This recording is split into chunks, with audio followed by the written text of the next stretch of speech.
আসসালামু আলাইকুম ওয়া রাহমাতুল্লাহি ওয়া বারাকাতুহু। বিসমিল্লাহ ওয়ালহামদুলিল্লাহ ওয়াসসালাতু ওয়াসসালামু আলা রাসূলিল্লাহ।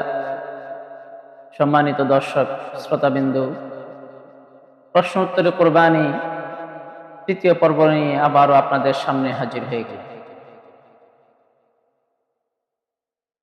তৃতীয় পর্বে আমরা আলোচনা করছি কুরবানি করার জন্য কোন ধরনের পশু নির্বাচন করা উত্তম। যেহেতু আমরা সর্বোত্তম জাতি, আমাদেরকে উত্তম কাজটাই করতে হবে। আবার আল্লাহর জন্য যে জিনিসটা, যে পশুটাকে উৎসর্গ করব, সেটা কোন ধরনের হলে উত্তম হবে সেটাও আমাদেরকে বিবেচনায় নিয়ে আসতে হবে অপরিহার্যভাবে। তো কোরবানি করার জন্য কোন ধরনের পশু নির্বাচন করা উত্তম? তো হচ্ছে যে যেই পশুটা হৃষ্টপুষ্ট, মোটা তাজা, দেখতে শুনতে দৃষ্টিনন্দন, দেখতে ভালো লাগে, হৃষ্টপুষ্ট, হ্যাঁ, মোটা তাজা, চোখে দেখতে ভালো লাগে, সার্বিক দিক দিয়ে ভালো, এই ধরনের পশু কোরবানির জন্য নির্বাচন করা উত্তম। আল্লাহ পাক রব্বুল আলামিন উত্তম পশু নির্বাচন করে আমাদেরকে কোরবানি করার তৌফিক দান করেন। যেই পশু তিন পায়ে ভর করে চলে,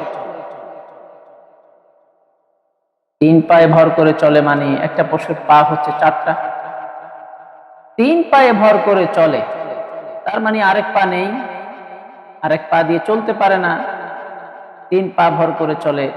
তাহলে এমন পশু দিয়ে কোরবানি হবে কিনা?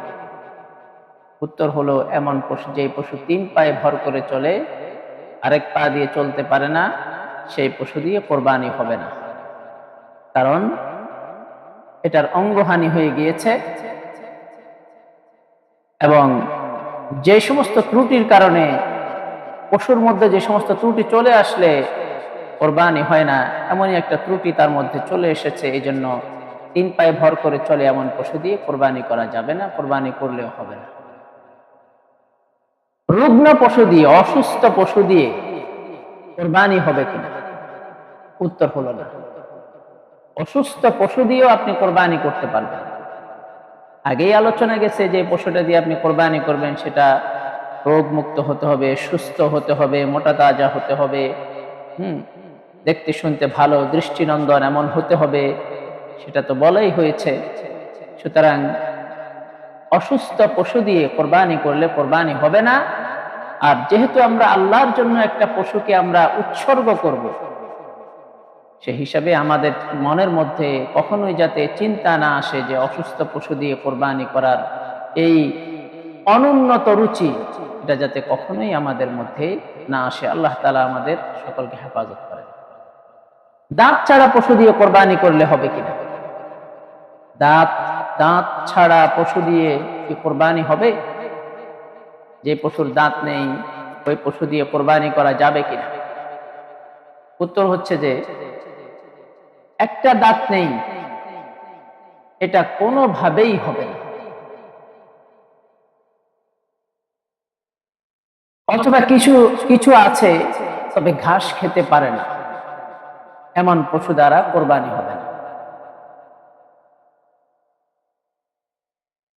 আল্লাহ পাক রব্বুল আলামিন দাঁতের বিষয়টাতে আমাদেরকে পশু ক্রয় করতে গেলে সেটাকে ভালো করে খেয়াল করার জন্য তৌফিক দান করেন।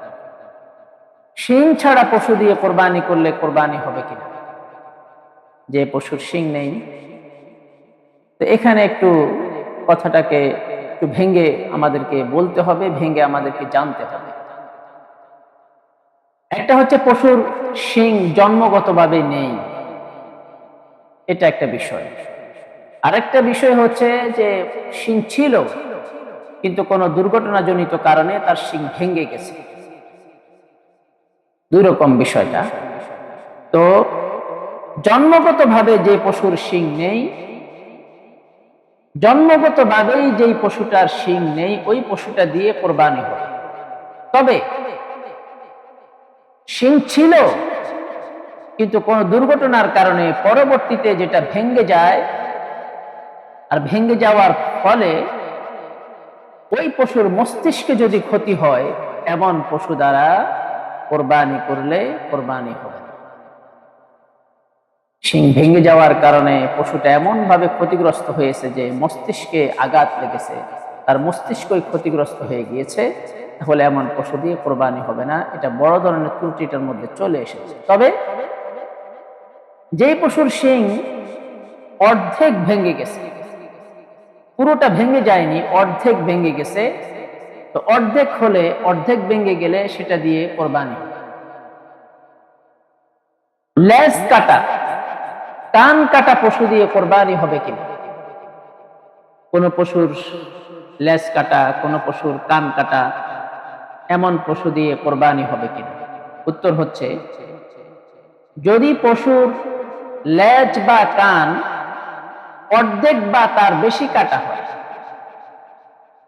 কোন পশুর লেজ কাটা আর সেই কাটাটা অর্ধেক বা অর্ধেকের যদি বেশি হয়, কোন পশুর কান কাটা, সেই কান কাটাটা যদি অর্ধেক বা অর্ধেকের বেশি হয়, তাহলে সেই পশু দিয়ে কোরবানি হবে না। তবে অর্ধেকের কম হলে, লেজ কাটা তবে কাটাটা অর্ধেকের কম, কান কাটা তবে কানটা অর্ধেকের কম, তাহলে সেই পশু দিয়ে কোরবানি দিলে কোরবানি হবে। অন্ধ পশু দ্বারা কোরবানি দেওয়া যাবে কিনা? যেই পশু অন্ধ, চোখে দেখে না, উত্তর হচ্ছে না। যেই পশু অন্ধ, ওই পশু দিয়ে কোরবানি হবে। কারণ যে সমস্ত দুষ্ত্রুটির কারণে রাসূলুল্লাহ সাল্লাল্লাহু আলাইহি ওয়াসাল্লাম কোরবানি করতে নিষেধ করেছেন, ওই সমস্ত দোষ ত্রুটিগুলোর মধ্যে উল্লেখযোগ্য বড় ধরনের একটা দোষ হচ্ছে পশু চোখে না দেখা। যেই পশু অন্ধ, যে পশু চোখে দেখে না, ওই পশু দিয়ে কোরবানি হবে না। কোরবানির নিয়তে পশু ক্রয় করার পর, কোরবানির নিয়তে পশু কিনেছে, কেনার পরে সেই পশু হারিয়ে গেলে, তাহলে সেই দাতা, যিনি কোরবানির পশু কিনেছেন, সে কি করবে? তার উত্তর হলো, সেই ব্যক্তি যদি ধনী হয়, সামর্থ্যবান হয়, তাহলে আরেকটা ক্রয় করবেন, আরেকটা ক্রয় করে সেই ব্যক্তি কোরবানি দিবেন। আমি আবারও বিষয়টা বুঝিয়ে বলছি যে কোরবানির নিয়তে পশু ক্রয় করেছে, ক্রয় করার পরে সেই পশুটা হারিয়ে গিয়েছে, তো হারিয়ে যাওয়ার পরে তাহলে দাতা কি করবে? যেই ব্যক্তির পশু হারিয়ে গিয়েছে, যেই ব্যক্তির পশু হারিয়ে গিয়েছে, সেই ব্যক্তি যদি ধনী হয়, সামর্থ্যবান হয়, তাহলে আরেকটা ক্রয় করবেন। আর যদি গরিব হয়, তাহলে গরিব হলে সেই ব্যক্তির উপরে আরেকটা ক্রয় করে কোরবানি করা ওয়াজিব নয়। আল্লাহ পাক রব্বুল আলামিন আমাদের সকলকে তৌফিক দান করেন। আসসালামু আলাইকুম ওয়া রাহমাতুল্লাহি ওয়া বারাকাতুহু।